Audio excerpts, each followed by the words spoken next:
In the main set, you have included 50 brushes, 3 color palettes and 3 texture papers.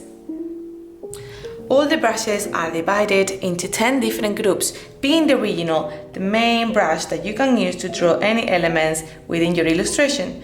And you can see the original texture, the difference between them. It is the weight of the edges, the smoothness, and also the textures. The next group are the wash brushes. We have 6 of them. They try to imitate the traditional wash techniques in watercolor. They are very light, and also they are great to cover big surfaces. They are normally quite watery, so you can blend them very well. The next group are 3 flat brushes, that they give you the feeling of using a flat paintbrush. You also have a calligraphy brush to draw some lettering.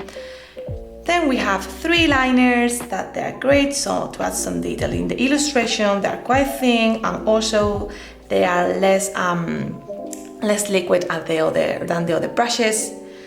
And finally, before we go into the other type of brushes, we have the subtle brushes that they're normally quite soft, and they're great to add in some shadows or light or change colors in your illustrations.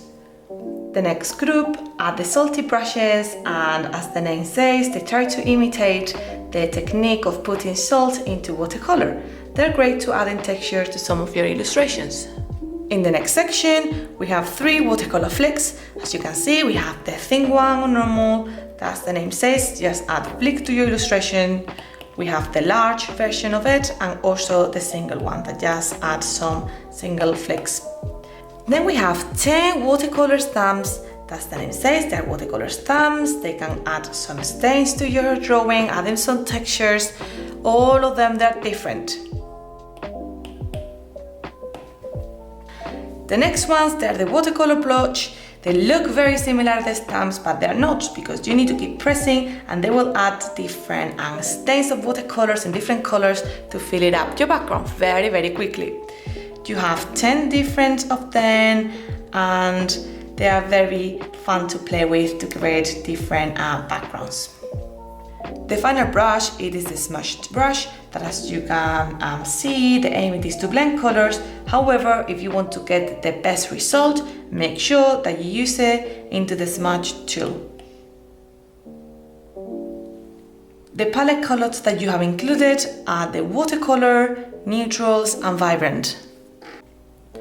You also have included 3 texture papers. When you open them, you will see that there are some nice texture to your illustration, imitating a more realistic watercolor effect.